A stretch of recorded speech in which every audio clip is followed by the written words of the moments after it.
और विशेष संवाददाता राजीव रंजन इस वक्त हमारे साथ जुड़े हुए हैं। राजीव, देखिए कल यानी पहले चरण में जिस तरह से मतदान हुए, ये वाकई में रिकॉर्ड तोड़ वोटिंग हुई है इस बार बिहार में, और बिहार के लोगों ने बढ़ चढ़कर हिस्सा लिया है। लेकिन अब क्रेडिट लिया जा रहा है, चाहे वो महागठबंधन के नेता हो या फिर एनडीए के, हर कोई इस वोटिंग प्रतिशत को अपनी जीत में बदल रहे हैं और जीत का दावा कर रहे हैं। इस विश्लेषण होना चाहिए कि किनकी तरफ इनका रुझान सबसे ज्यादा रहा है। देखिए, महिलाओं को लेकर के नीतीश कुमार ने लगातार प्रयास किया, उनके लिए विभिन्न योजनाएं लाई हैं। चाहे वो शराबबंदी का मामला हो, 2016 में जिस तरह से शराबबंदी की थी महिलाओं के डिमांड पर, उस समय महागठबंधन यानी कि तेजस्वी यादव साथ में थे। उसके बाद अब आगे बढ़ते हैं तो महिलाओं के लिए उन्होंने त्रिस्तरीय पंचायत चुनाव में 50% आरक्षण दिया नीतीश कुमार ने।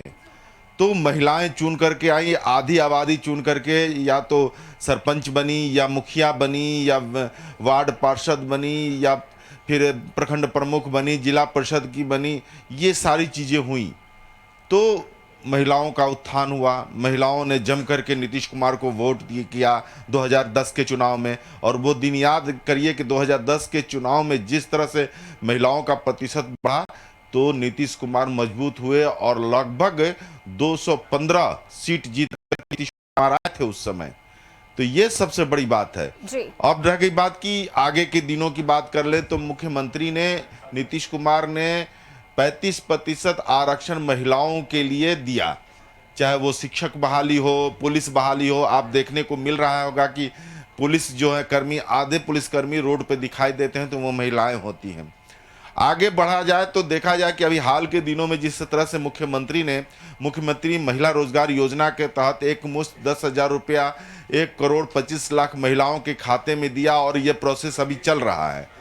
चूंकि यहाँ 2,87,00,000 परिवार है और उस टारगेट को पूरा करना सरकार ने निश्चय किया है, तो उसमें से 1,25,00,000 परिवार की महिला को इन्होंने 10-10 हज़ार रुपया दे दिया, और यह कर करके दिया कि ये पैसे वापस नहीं करने और इस पैसे से रोजगार करना है और अपनी उन्नति करना है। तो मान लीजिए कि उसमें से 50% भी महिला अगर टर्न अप होती है वोट डालने में, तो ये किसका असर होगा, ये देखना होगा। इसके बाद आप देख लीजिए कि जब ये भी बात आई कि जब 10,000 से आप अपने रोजगार स्वरोजगार को आगे बढ़ाएंगे और आपका स्क्रूटनी होगा, 6 महीने तक आपको देखा जाएगा कि आपने रोजगार के लिए जो पैसा दिया गया था आपने उसको बढ़ाया है, आगे की ओर बढ़ रही हैं और रोजगार बढ़ते जा रहा है, तो आपको 2 लाख रुपये और मिलने हैं। ये है। इधर महागठबंधन की बात कर ले तो महागठबंधन की तरफ से एक घोषणा की गई है कि 14 जनवरी यानी कि जब सरकार उनकी बन जाएगी तो 14 जनवरी को एक मुश्त 30,000 महिलाओं के खाते में रुपया जाएगा। उसके अलावा 2,500 रुपया प्रति माह देने की बात हो रही है। तो ये घोषणा है और एक तरह से इम्प्लीमेंटेशन हो चुका है, माने कि फायदा महिलाओं को मिल चुका है। तो आप ये इसी उधेड़-बुन में है सभी लोग इसी को लेकर दावे कर रहे हैं। लेकिन जो महिला वोटर हैं, अगर वो आ रही हैं तो आज महिला सशक्त हुई। आप जीविका दीदी की बात कर लें, जीविका दीदी का कॉन्सेप्ट किसका था? मुख्यमंत्री का था, नीतीश कुमार का था। और आज जीविका दीदी का कॉन्सेप्ट जो है विश्व स्तर पे जा रहा है, यानी कि विश्व स्तरीय माने अनेक देशों में जो एक डेलीगेशन होता है वो आकर के स्टडी कर रहे हैं कि ये जीविका दीदी है क्या। आखिर जीविका दीदी में जो महिलाएं जुड़ती हैं वो स्वरोजगार के तहत अपने परिवार को चलाने लगी हैं। तो 10 से 15 हज़ार रुपये महीना घर बैठे ही काम करते हुए वो कमा रही हैं, उनका परिवार अच्छे खासे ढंग से चल रहा है। एक समूह बनाया गया है, उस समूह में लोन दिया जा रहा है। ये सारी चीज़ें स्टडी के लिए देश विदेश से यानी कि अन्य राज्यों से भी यहाँ डेलीगेशन आया था और यहाँ से स्टडी करके गया, तो वो अपने राज्यों में और अपने देशों में इम्प्लीमेंटेशन करा रहे हैं। तो ये सारी चीज़ें नीतीश कुमार का एसओपी है कि महिला उत्थान को लेकर के नीतीश कुमार ने जितने भी कार्य किए हैं वो सामने धरातल पे हैं। महागठबंधन के तरफ से वादे किए गए हैं, अभी तक उन वादों का क्या होगा नहीं होगा, सरकार बदलेगी, उनकी सरकार बनेगी तब वो शायद वो देंगे। लेकिन वादों पे जाना है। एक चीज और सोच लीजिए कि तेजस्वी यादव ने कहा है कि हर परिवार के एक सदस्य को नौकरी देने का, वो वादा कहीं से भी मैं नहीं कहता और मेरा ये आरोप भी नहीं है, लेकिन ये संभव नहीं है। क्योंकि बिहार का बजट ही है 3,17,000 हजार करोड़, तो आप सोचिए कि उस स्थिति में आप कहां से 10 लाख, 20 लाख, 50 लाख करोड़ रुपया राशि जो वेतन में आप देंगे वो कहां से ला पाएंगे। तो वो वादे हैं, ठीक है, वादों को तो सब योजनाओं कोई और झड़ी वादों लगा से रखा इतर है। हटकर राजीव अगर हम बात करें तो जिस तरह से मतदान प्रतिशत में बढ़ोतरी हुई है उसके बाद से एनडीए महागठबंधन दोनों ही खुश है, दोनों को ही लग रहा है कि हमारे पक्ष में वोटिंग की गई है।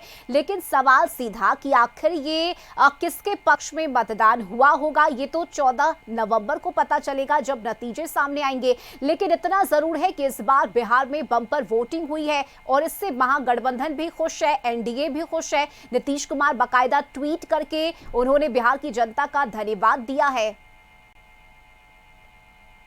देखिए, तेजस्वी यादव और नीतीश कुमार दो ही पक्ष है। तेजस्वी यादव ने अपने आप को कहा है कि मेरे चलते मैंने जो घोषणा की है उस पर जनता का विश्वास हुआ है और वो ज़्यादातर वोटिंग के लिए सामने आए हैं और वोट किए हैं। नीतीश कुमार ने ट्वीट करके यह बात खुशी जाहिर की है कि हाँ, ये वोटिंग प्रतिशत बहुत अच्छी है और उसके लिए उन्होंने जनता को धन्यवाद दिया है। अब इसी उधेड़ बुन में दोनों तरफ से दावे प्रतिदावे किए जा रहे हैं। अब दावों को लेकर के जो चूंकि 14 तारीख को जब मतपेटी खुलेगी और गिनती होगी तब ये सामने आएगा कि ये जो भीड़ और ये ज़्यादा प्रतिशत जो वोट हुए हैं वो किसके पक्ष में गए हैं। लेकिन जो देखने से आ रहा है, जो सामने दिखाई देता रहा है, पीछे के रिकॉर्ड को भी उठा करके देखे, एक पैटर्न था कि जब लालू जी शुरू में मुख्यमंत्री बने थे तो उनका हर साल, यानी कि जब जब इलेक्शन होता था तो उनका वोटिंग प्रतिशत बढ़ता था। तो उस मायने को भी देखे तो यहाँ नीतीश कुमार के भी समय में यही बात आती है कि जब जब वोटिंग प्रतिशत बढ़ा है उस सरकार को उसका फायदा हुआ है। तो इस फायदे में तो नीतीश कुमार हो गए, उस समय लालू यादव हुआ करते थे। तो ये सब होंगे, लेकिन 14 तारीख को असली नतीजा आएगा तब सारी चीजें स्पष्ट रूप से बिल्कुल सामने राजीव, आएंगी। और यही वजह है कि ये सवाल भी उठ रहा है क्योंकि पिछले 7 बार से अगर हम देखें तो यही होता रहा है। अगर वोटिंग प्रतिशत में बढ़ोतरी हुई है तो वो सीधे सीधे सत्ता में बैठे लोगों के पक्ष में ही गया है। पिछले 3 बार के रिकॉर्ड को देखें, जिसमें 5 की हम बात करें, 10 की बात करें या 15 की बात करें, इसमें भी यही हुआ है। अगर वोटिंग प्रतिशत बढ़ा है तो वो नीतीश कुमार के पक्ष में गया है। तो क्या इस बार भी यही होगा? क्या जनता ने एक बार फिर से एनडीए को ही चुना है? ये सवाल है जो लोगों के मन में रौंद रहे हैं। मैंने अभी आपको रश्मि बताया जी, कि लालू जब सत्ता में आए थे तो उस समय 48% वोटिंग हुआ था। लेकिन जो ही वो सत्ता में मजबूत होते गए और 5 साल के बाद चुनाव हुआ तो वो 53% पे चला गया 5 साल के बाद। वही स्थिति यही है, यहाँ भी है। नीतीश कुमार भी सत्ता में आए थे तो 58% मतदान हुआ था। अब वो बढ़ रहा है और बढ़ रहा है तो इसका फायदा किसको जाएगा? नेचुरली है। वो पैटर्न आप देखिए, पीछे के पैटर्न को उठा करके देखिए कि जब जब वोटिंग प्रतिशत बढ़ा है, या तो आक्रोश के लिए बढ़ा है, सरकार के प्रति आक्रोश है तब बढ़ेगा, या फिर सरकार के पक्ष में बढ़ेगा। लेकिन आक्रोश की बात कर लें, एंटी कम्युनिस्टी की बात कर लें, तो अभी तक नीतीश कुमार के खिलाफ ऐसा कोई आक्रोश जनता में नहीं दिख रहा है। ये चीज सबसे बड़ा स्पष्ट है। और आक्रोश नहीं है तो वोटिंग प्रतिशत बढ़ा है तो इसका फायदा निश्चित रूप से नीतीश सरकार को ही होगा। रश्मि, चलिए बिल्कुल, और इसके लिए मुझे लगता है कि 14 नवंबर का इंतजार करना होगा जब मतदान पेटी खुलेंगे और नतीजे सामने आएंगे। लेकिन इसके इतर राजीव, अगर संभावनाओं की हम बात करें तो हो सकता है कि मतदान प्रतिशत महागठबंधन के पक्ष में भी जा सकते हैं। हालांकि ये कहना जल्दबाजी होगी, लेकिन 14 नवंबर को चीजें स्पष्ट हो पाएंगी। लेकिन नेता फिलहाल खुश है, प्रधानमंत्री खुश है, नीतीश कुमार खुश है, तेजस्वी यादव खुश है, हर कोई खुश है इस वोटिंग प्रतिशत से। देखिए, वोटिंग प्रतिशत का बढ़ना सबके खुशी का कारण है। अब वो कैसे दिखाएंगे? अब नीतीश कुमार को ही मान लीजिए कि इस वोट का फायदा नहीं मिलेगा तो वो दिखाएंगे, चूंकि दूसरे चरण का चुनाव होना है। और वो कैसे कहेंगे कि हाँ नहीं, मेरे पक्ष में नहीं हुआ है? तेजस्वी यादव कैसे कहेंगे कि मेरे पक्ष में नहीं हुआ है? सब कोई खुश होगा। खुश होने का कारण भी है, उनके पीछे सामने कोई और विकल्प नहीं है खुश होने के अलावा। हाँ, अंदर खाने क्या हो रहा होगा वो सबसे बड़ा अहम मुद्दा होगा, लेकिन वो अंदर खाने की बातें तो सामने आती नहीं है। टेबल टॉक क्या अंदर चल रहा है, सारी पार्टियों में क्या क्या विश्लेषण हो रहा है, चूंकि सभी विश्लेषण में लग गए हैं, सारी पार्टियां विश्लेषण में लग गई हैं और वो अपने असर से यह पता करने में लग गई हैं कि ये जो वोटिंग प्रतिशत बढ़ा है, महिलाओं का मतदान बढ़ा है, तो ये किसके पक्ष का है। यह समीक्षा वो लोग अपने टेबल पर बैठ के कर रहे होंगे और मंथन ऐसा वैसा नहीं कर रहे होंगे, दिन रात एक करके मंथन में लगे होंगे कि आगे का जो 11 तारीख का चुनाव है उसके पहले हम क्या सुधार करें, क्या चीज ऐसा सामने लाएं, या फिर महिलाओं को या युवाओं को किस तरह का तोहफा और हम लोग ये बात मैंने रखें कि वो हमारे पक्ष में मतदान करे। ये अभी टेबल टॉक अंदर खाने चल रहा है। समीक्षा सब सारी पार्टियां कर रही हैं, चाहे वो महागठबंधन की समीक्षा हो या फिर एनडीए की समीक्षा हो, वो समीक्षा हो रहा है और गंभीर मंथन हो रहा है। ऐसा नहीं है, ये बहुत मायने रखता है कि वोटिंग प्रतिशत बढ़ रहा है तो किससे के पक्ष में बढ़ रहा है, यह जानने की कोशिश सारी पार्टियां करने में लगी हुई हैं। अब समय आएगा तो वो सारी चीजें सामने आएगी, लेकिन इतना तो तय है कि जो एक्सपर्ट हैं उनके जिन लोगों को उन्होंने बैठा रखा कि आप समीक्षा करिए, बताइए कि ये जो वोटिंग प्रतिशत बढ़ा है किसके पक्ष में गया है या हमारे पक्ष में आया है कि नहीं आया है। अगर इस वोटिंग प्रतिशत को हमारे पक्ष में 11 तारीख को लाना है तो हमको कौन सा प्रयास करने होंगे, कौन सी घोषणाएं करनी होंगी, किस तरह के मंच सजाने होंगे, यह कोशिश होगी और यह कोशिश चल रही है अंदर खाने। ठीक है, बिल्कुल। इसके साथ ही राजीव, अगर मैं आपकी बात करूं तो चूंकि लगातार आप ग्राउंड पे रहे हैं, जनता के बीच जाते रहे हैं, इस पहले फेज में जिन 18 जिलों में मतदान हुए हैं, इन क्षेत्रों की अगर हम बात करें, क्या लग रहा है आपके अनुभव के अनुसार, किधर रुझान गया होगा, जनता का मन कैसा रहा इन 18 जिलों में? रश्मि, एक बात और चीज इसमें है कि 121 विधानसभा के चुनाव हुए हैं प्रथम चरण में, जिसमें से 30 सीट ऐसी है जो 3000 के मार्जिन से हार जीत हुई है। आप हिलसा की बात कर लें, हिलसा में मात्र 12 वोट से शक्ति यादव जो कि आरजेडी के राष्ट्रीय प्रवक्ता हैं, वो हारे थे पिछले बार 2020 के चुनाव में। तो ये जो 30 सीट का समीकरण है, ये बहुत अहम है। इस वोटिंग पैटर्न से जिस तरह की वोटिंग में बढ़ोतरी हुई है, इसमें ये 30 सीट काफ़ी अहम हो जाएंगे। जो मार्जिन है, वोटों की मार्जिन हार जीत की, वो काफ़ी मायने होंगे। और मुझे लगता है, देखिए क्या है कि हम लोग तो राजनीतिक पंडित नहीं हैं, लेकिन जो ज़मीनी हकीकत जानने की कोशिश करते हैं, लोगों से बात करते हैं, तो ये निश्चित रूप से सरकार के पक्ष में गया है। ये बातें सामने आ रही हैं चारों तरफ से, लेकिन इसका हम लोग मतलब समीक्षा करके बता रहे हैं। ऐसा नहीं है कि हम लोग कह रहे हैं कि नहीं उन्हीं को गया है। तो वैसी स्थिति में ये कहना कि किसके पक्ष में ये गया है, अभी बहुत जल्दबाजी होगी।